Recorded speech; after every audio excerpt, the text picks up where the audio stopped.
તો ભગવાન તમને જરૂર સહાય કરશે. મારા ગુરુ મહારાજે કહ્યું છે કે અનેક જન્મો છે, પુનર્જન્મ પણ છે, આગળ અને પાછળ પણ છે. એટલે પ્રારબ્ધ ભોગવવાનું હોય છે અને મળેલાની ગતિ ઊંચી થાય તે માટે આ મૌન યજ્ઞ શરૂ કરવાનું કહ્યું. હું તો ગરીબ હતો. તેમણે કહ્યું હતું કે તારા 5 આશ્રમ થશે. તે થઈ ગયા.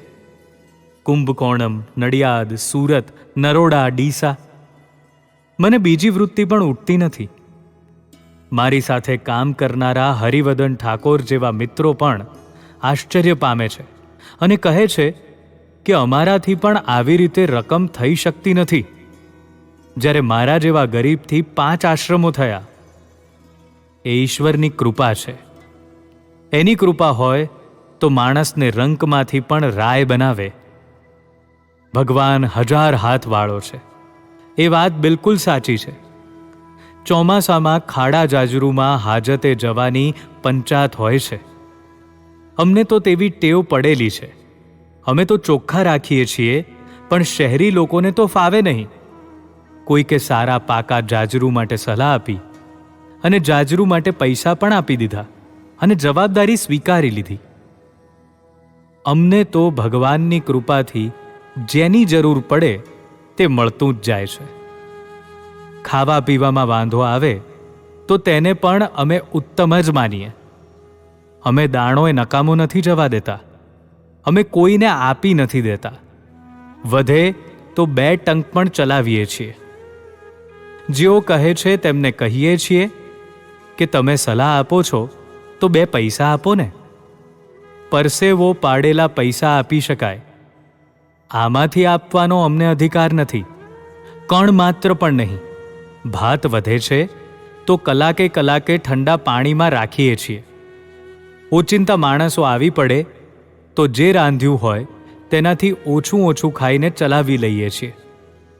એને પણ સારું જ માનીએ છીએ કે પેટમાં ભાર ઓછો થાય. અહીં આવી જોઈ શકે છે. અમારામાં ઉણપ હશે. અમે પણ મનુષ્ય છીએ. સંપૂર્ણ હોવાનો દાવો નથી કરતા. ગુણ અવગુણ અમારા હોય તો તે પ્રેમથી સ્વીકારી લો. તમે દિલનો સહકાર આપો, દોસ્તી કેળવો. અમે વ્યવહારમાં મદદ નહીં કરી શકીએ. ગૂંચ લઈને આવો તો કદાચ સૂઝે તો રસ્તો બતાવી શકાય. મારો ઈશ્વર માથા ઉપર કોઈનું દેવું નહીં રહેવા દે. નંદલાલ તો યુરોપથી આવેલા. તેમણે મને ઘણી મદદ કરી હતી. મને એમ હતું કે એણે ભાવથી મદદ કરી, એમાં શું? પણ ગુરુ મહારાજે મને કહ્યું કે એ માન્યતા બરાબર નથી. કોઈ 5 રૂપિયા આપે તો તેનું કામ કરી આપવું જોઈએ. ભાવનાના ક્ષેત્રમાં એમ નહીં ચાલે. જે આધ્યાત્મિક ક્ષેત્રમાં ઊંચે ગયો તેની તો વધારે જવાબદારી છે. હું વેપાર અંગેનું કશું જાણું નહીં, પણ તેનું ઋણ ફેડવાની સતત ઝંખના ભાવના ખરી. આપમેળે ઈશ્વર કૃપાથી સ્ફૂર્ણા થઈ. મેં તેમને સલાહ આપી કે બને તેટલો પારો ખરીદો. લાખો રૂપિયાનો મળે તો તેટલો. એ લોકોને વધુ મળ્યો નહીં. 40,000થી વધારે મળ્યો નહીં. તેમાં ₹20,000નો નફો થયો. તેમણે મને મદદ કરી હતી, પણ કુલ એટલી રકમ આપી ન હતી. એટલે ઋણ અદા થયા વગર રહેવાનું નથી.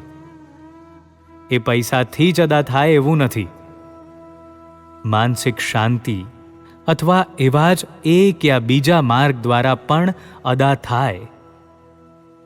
મારી બધાને વિનંતી છે કે અમે સાચે માર્ગે જઈ રહ્યા છીએ તેમાં મદદ કરજો. અમારી સહાય રહેજો તો ભગવાન તમને જરૂર સહાય કરશે. મારું અંગત ખાતું નથી. ભીખુભાઈની બા આવીને રહે તો તે પણ પૈસા આપીને રહે છે. અમારો માર્ગ ભલે સેવા કરવાથી જુદો છે, પણ અમે પ્રામાણિકતા, વફાદારી, નિષ્ઠાથી રહીએ છીએ, અહંકારથી નહીં. ભગવાનની કૃપાથી તમારા બધા મિત્રોનો દિલનો સહકાર માંગીએ છીએ. હરિ ઓમ.